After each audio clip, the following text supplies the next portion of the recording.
1932 കോട്ടയം ജില്ലയിലെ ഭരണങ്ങാനത്ത് കൊല്ലംപറമ്പിൽ തോമസ് ഏലിയാമ്മ ദമ്പതികൾക്കൊരു മകൾ പിറന്നു. ത്രേസ്യാമ്മ തോമസ് എന്നാണ് ആ പെൺകുഞ്ഞിന് അവർ പേര് നൽകിയത്. ഭരണങ്ങാനം ഫ്രാൻസിസ്കൻ ക്ലാരിസ്റ്റ് സിസ്റ്റേഴ്സ് നടത്തുന്ന പെൺകുട്ടികൾക്കുള്ള സ്കൂളായ ഭരണങ്ങാനം സേക്രഡ് ഹാർട്ട്സ് ഹൈസ്കൂളിൽ നിന്ന് ത്രേസ്യാമ്മ തോമസ് പ്രാഥമിക വിദ്യാഭ്യാസം നേടി. പഠനത്തിന് ശേഷം അതേ സ്കൂളിൽ തന്നെ അധ്യാപികയായി ജോലി ചെയ്തു. ജോലിക്കിടയിലാണ് ആദ്യമായി ക്യാമറയ്ക്ക് മുന്നിലേക്ക് ത്രേസ്യാമ്മ എത്തുന്നത്. അക്കാലത്തെ അറിയപ്പെടുന്ന ഉദയ സ്റ്റുഡിയോയുടെ വെള്ളി നക്ഷത്രം എന്ന ചിത്രത്തിലാണ് ഭരണങ്ങാനത്തുകാരിയെ ത്രേസ്യാമ്മ ആദ്യമായി അഭിനയിക്കുന്നത്. 1949 ഇങ്ങനെയൊരു അവസരം ലഭിക്കുമ്പോൾ ത്രേസ്യാമ്മയ്ക്ക് പ്രായം 17 വയസ്സ് മാത്രമായിരുന്നു. വെള്ളി നക്ഷത്രം പുറത്തിറങ്ങിയെങ്കിലും ആ ചിത്രത്തിന് അധികം പ്രേക്ഷക സ്വീകാര്യത നേടാൻ കഴിഞ്ഞില്ല. എങ്കിലും അതിലെ ഒരു ഗാനം ഏറെ ശ്രദ്ധിക്കപ്പെട്ടു. അഭിനയിച്ച നടിയെയും പ്രേക്ഷകർ 2 കൈയും നീട്ടിയാണ് സ്വീകരിച്ചത്. ത്രേസ്യാമ്മയുടെ അഭിനയം ശ്രദ്ധിക്കപ്പെട്ടതോടെ വീണ്ടും കുഞ്ചാക്കോയുടെ അടുത്ത ചിത്രത്തിലും നായികയാകാൻ ക്ഷണം ലഭിച്ചു. അതും തൊട്ടടുത്ത വർഷം തന്നെ. നല്ല തങ്ക എന്നായിരുന്നു ആ ചിത്രത്തിൻ്റെ പേര്. എന്നാൽ ത്രേസ്യാമ്മ എന്ന പേര് ഒരു നടിക്ക് യോജിച്ചതല്ല എന്ന് തോന്നിയതുകൊണ്ട് കുഞ്ചാക്കോയുടെ സഹനിർമ്മാതാവായ KV കോശിയാണ് ത്രേസ്യാമ്മയ്ക്ക് മിസ് കുമാരി എന്ന പേര് നൽകിയത്. പിന്നീട് 2 പതിറ്റാണ്ട് കാലം മലയാള സിനിമയിൽ നിറഞ്ഞു നിന്ന നായികയായി മിസ് കുമാരി മാറി.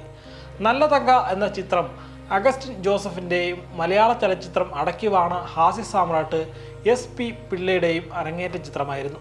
അവിടെ നിന്നിങ്ങോട്ട് നിരവധി ചിത്രങ്ങൾ മിസ് കുമാരിയെ തേടിയെത്തി. തിക്കുറിശി ഒരുക്കിയ നവലോകം എന്ന ചിത്രത്തിൽ ദേവകിയായി മിസ് കുമാരി എത്തിയത് ഏറെ പ്രശംസ പിടിച്ചുപറ്റി. 1952 പുറത്തിറങ്ങിയ നവലോകം എന്ന ചിത്രം പൊൻകുന്നം വർക്കിയുടെ നോവലിൻ്റെ ചലച്ചിത്രാവിഷ്കാരം കൂടിയായിരുന്നു. സത്യൻ മാഷിൻ്റെ ആദ്യം പുറത്തിറങ്ങിയ ആത്മസഖി എന്ന ചിത്രത്തിൽ സത്യൻ മാഷിൻ്റെ നായികയായത് മിസ് കുമാരിയായിരുന്നു. 1953 ആത്മസഖി പുറത്തിറങ്ങുന്നത്. പിന്നീടാണ് ഇരുവരും ഒരുമിച്ച് ഒരു ചരിത്രം നിർമ്മിച്ചെടുത്തത്.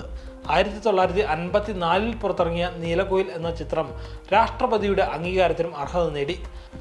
രാമു കാര്യാട്ടും P ഭാസ്കരനും സംവിധാനം ചെയ്ത നീലക്കുയിൽ രചിച്ചത് ഉറൂബായിരുന്നു. ഈ ചിത്രത്തിലെ നീലിയെ അവതരിപ്പിച്ച മിസ് കുമാരിയെ തേടി മികച്ച നടിക്കുള്ള രാഷ്ട്രപതിയുടെ അംഗീകാരവും എത്തി. പ്രേം നസീറിനും സത്യൻ മാഷിനുമൊപ്പം നിരവധി ചിത്രങ്ങളിൽ നായികയായ മിസ് കുമാരി 50ഓളം ചിത്രങ്ങളിൽ വേഷമിട്ടു. മലയാള സിനിമയുടെ നാഴികക്കല്ലായി തീർന്ന നീലക്കുയിൽ എന്ന ചിത്രത്തിലെ നീലി എന്ന കഥാപാത്രമാണ് മിസ് കുമാരിയുടെ അഭിനയ ജീവിതത്തിലെ ഏറ്റവും മികച്ച കഥാപാത്രം. പ്രശസ്തിയുടെ കൊടുമുടിയിൽ നിൽക്കുമ്പോൾ വീട്ടുകാർ മിസ് കുമാരിക്ക് വിവാഹം ആലോചിച്ചു. ഹോർമിസ് എന്നയാളായിരുന്നു വരൻ. വിവാഹശേഷം അവരെ അഭിനയിക്കാൻ വിടാൻ ഭർത്താവ് തയ്യാറായില്ല. N ശങ്കരൻ നായർ സംവിധാനം ചെയ്ത അരക്കില്ലം എന്ന ചിത്രത്തോടെ മിസ് കുമാരി അരങ്ങൊഴിഞ്ഞു.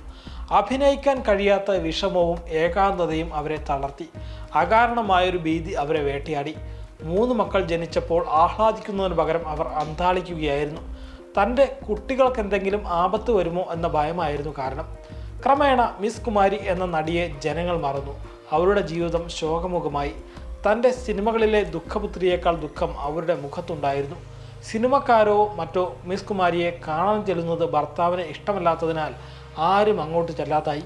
വെള്ളസാരി ഉടുത്ത് കുടയും ചൂടി നഗ്നപാതയായി റോഡിൻ്റെ വശത്തുകൂടി തലകുനിച്ച് ബസിലിക്ക പള്ളിയിൽ പതിവായി പോകുന്ന മിസ് കുമാരിയെ ആരും തിരിഞ്ഞു പോലും നോക്കിയില്ല. പ്രേം നസീറിനും സത്യനും മുൻപേ സിനിമ എന്ന മായിക പ്രപഞ്ചത്തിൽ താരമായി ഉദിച്ചുയർന്ന ആ താരറാണി എന്തോ അഗാധ ദുഃഖം ഉള്ളിലൊതുക്കിയാണ് ജീവിച്ചത്. എന്തായിരുന്നു ആ ദുഃഖത്തിന് കാരണമെന്നത് ഇന്നും അജ്ഞാതമാണ്. 1969 നടി കുമാരിയുടെ മരണം. നടിയുടെ അന്നത്തെ ആകസ്മിക മരണം ഏറെ ചർച്ചയായിരുന്നു. മരണശേഷം ശവസംസ്കാരം നടന്നെങ്കിലും പിന്നീട് കല്ലറ തുറന്ന് മൃതദേഹത്തിൽ വീണ്ടും പരിശോധന നടത്തി.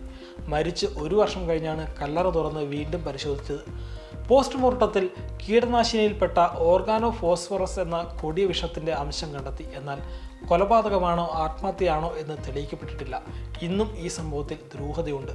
നടിയെ കാപ്പിയിൽ വിഷം ചേർത്ത് കൊന്നതാണെന്ന അഭ്യൂഹവും അക്കാലത്ത് ഉയർന്നു വന്നിരുന്നു. നടിയുടെ ഭർത്താവിനെതിരെയും സംശയം വന്നു. പിന്നീട് ഈ കേസിൽ ഒരു പുരോഗതിയും ഉണ്ടായില്ല. മിസ് കുമാരി പതിയെ സിനിമാ ലോകത്തെ ചർച്ചാ വിഷയമല്ലാതായി മാറുകയും ചെയ്തു.